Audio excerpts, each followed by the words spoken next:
Too often, we change the outer part of our lives to match the current season, but we overlook anything much beyond the surface. Why do we do this? Hey friend, before we dive in, I want to take a second to welcome you to Summer Mode on the podcast. We did this last year and it worked so well that we're doing it again. From now until the start of September, we will be keeping our episodes a little on the shorter side. We know that life looks different in the summer, and that it's our hope with these shorter episodes that we can continue to serve you with great content while you remain focused and fully present on the season in front of you. Welcome back to the second episode in our Seasons Change series, Summer Edition. In case you missed our Spring Edition episode, we are doing a 4-part Seasons Change series this year, starting in the spring and ending in the winter, with one episode as each new season rolls in. In these episodes, we will take a lesson from the season at hand and apply it to our everyday lives.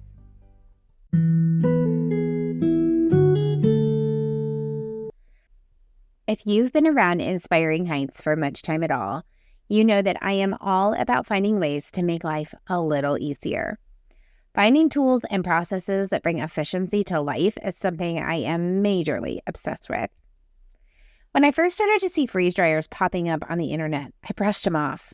Too expensive, too big, and honestly, besides freeze drying bananas, what else would we even use it for?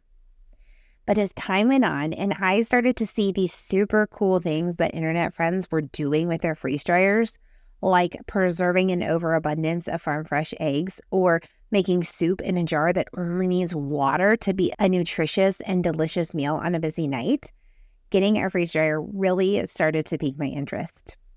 So this last December, we went all in, and I will tell you, this is one purchase I have absolutely zero buyer's remorse for. The freeze dryer has been an incredible way to buy in bulk, i.e. saving money, because I don't have to worry about things going bad before we get them eaten. It has also allowed me to take batch meal prepping to a whole new level. You guys, I can literally buy a 20-pound bag of onions, sit down, cut them all up at once, freeze dry them, and not have to cut another onion for months.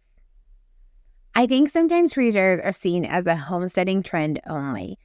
And I'll admit, I kind of thought that at first too. But as we have gotten acquainted with this incredible tool, I can honestly say this is something that most everyone could benefit from having in their homes. From batching meal prep ingredients to creating entire meals that only require water to be ready to gobble down, the Harvest Right freeze dryer truly can help make your life a little easier.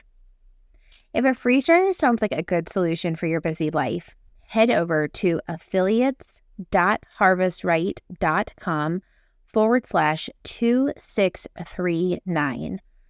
That's affiliates.harvestright.com/2639. Harvest Right has a variety of options for whatever machine makes the most sense for you. By the way, if freeze drying sounds like a solution that you need in your home right now, I have the best news. Harvest Right is running a huge summer sale with up to $300 off a freeze dryer. Again, just head over to affiliates.harvestright.com/2639 to check it out. In case you can't remember that, there's a link for you in the show notes.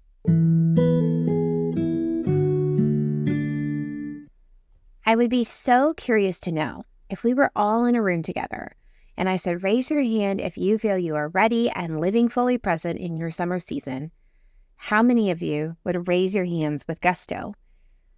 Even though summer doesn't officially start until June 20th, I think it's pretty safe to assume that most of us start to embrace summer with some of these telltale markers like graduation, Memorial Day weekend, and the end of the school year. So maybe it isn't officially summer until June 20th, but we've really been living in our summer season for almost a month now. And though spring and summer can kind of blend together at the beginning of the season change, summer has some very distinct attributes.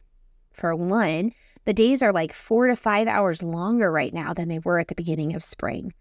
The temperatures are about 40 degrees or more warmer on a mild summer day. The grass is exponentially greener. Instead of opening my windows, I turn on my air conditioner. And instead of a pot of soup and fresh bread for dinner, we have our grills fired up and watermelon chilling in the fridge. Have you ever stopped to consider what would happen if we just never made the actual transition from spring into summer? Probably not, because most people are season nerds like me. But since I am, let me paint you a picture. I think it would feel a little bit like one of those reels on social media titled, "If Adults Acted Like My Toddler," where the adult is like throwing a water glass across the table at the restaurant because it's blue instead of red. So, for example, if our clothing attire didn't change, we would be wearing heavy denim jeans and layers with flannel shirts on top in 100-degree weather. If our food didn't change, we'd be eating hot chili and heating the whole house with the oven turned on, making fresh bread. If our schedules didn't change, we'd be trying to go to bed at 8:30 and fighting the brightness of daytime until 10 p.m. If our temperature regulating methods didn't change, we'd throw open every window and curtain in the house on a 90-degree day to find that our house soon was also 90 degrees.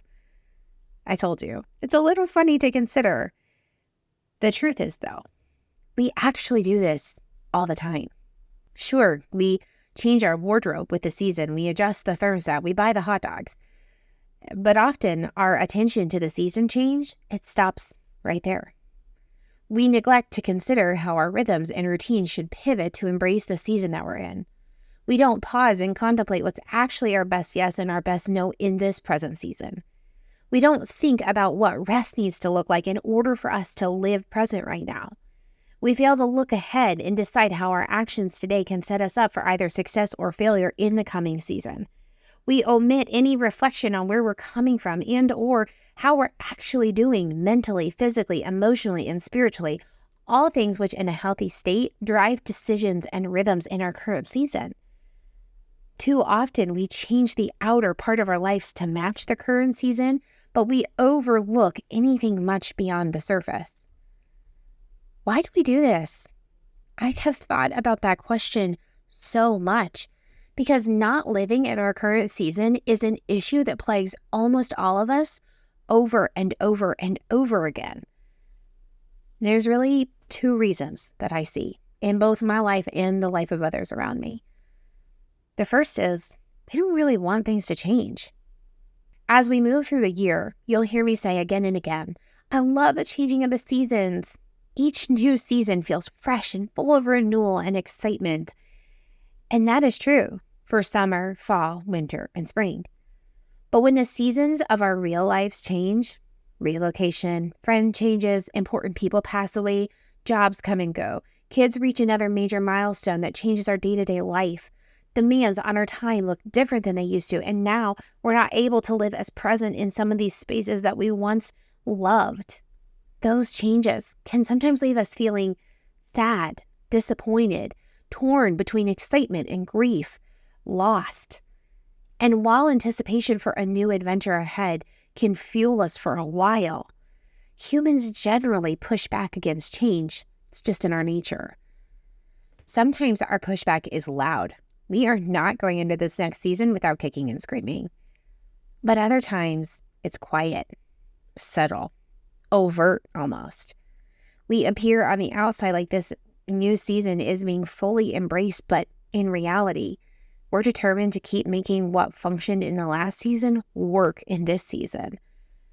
And honestly, more often than not, we aren't even making these decisions consciously. It's showing up subconsciously through our actions, our words, and our thoughts. See, change is hard. And a lot of times, we'd rather stay a little stuck than embrace something new and unknown. The second reason we tend not to embrace the season that we're in is because our lives are so loud and so full, we don't even recognize that we're wearing flannel in 100-degree weather. I wonder if we were to get honest with ourselves, what percentage of our year we would label as living in survival mode. As I've reflected on the past several years of my life with many significant changes, projects, responsibilities, work, church, and relationships have brought. If I were honest, I would tell you the percentage of time I have lived in survival mode is considerably higher than I'd ever care to admit. And it's taken some heavy heart work and a lot of space to really process to get to the point of being able to identify it and admit it out loud. Do I regret those things? No, I don't. Friendship, ministry, work, I've loved all of it. And also, I know that survival mode means I'm not living totally present. And if I'm not totally present, that means I'm not showing up with my best self. And you know who often gets the short end of me not showing up with my best self? The people who are closest to me. I've said this before and I will say it again. I am not good with that. I will not hang there. Something has got to change. So what? Does that mean we all quit our jobs and become chicken farmers and dance barefoot in the garden? I mean, if it were up to me, 100% yes. But here's the thing about becoming a chicken farmer and growing a garden to dance barefoot in. These things still require us to make a choice about our priorities and whether or not we are going to assess and live into the season that we're in. See, the mindset that the quote, simple life is the only life you can live whilst living present in your season is one of the major blockades that we face. We believe the lie that I can't have a career that's full or a family schedule that keeps us moving or spend a significant portion of my time serving in my church or community if I want to live present and not be constantly in a state of survival mode. But I would contend to you, that is not the truth. See, naming our season, adjusting our routines, our habits, our rhythms, and our commitments to match our season, that's the sweet spot. That's the solution to living full, delightful lives, present where our feet are, not overwhelmed, not constantly in fight or flight mode, fully awake, fully right here, right now, fully intentional. If you've been around here for much time at all, you know that I'm a huge fan of giving lists of questions for us to consider, small steps to take, places to pivot. But today, instead of a list, I'm going to leave you with one question to consider. Am I okay with the amount of time I'm spending in survival mode? To help you work through this question, we have created a free one-page guide, which you can access by going to inspiringheights.org/survival mode guide, all one word. That's inspiringheights.org/survival mode guide, or by following the link in the show notes. Friend, it is time to shed the flannel shirt and pull out our summer chacos. And while we're at it, let's go ahead and make sure that the rest of our lives are also in line with the season. And that's a wrap. Thanks so much for tuning in today.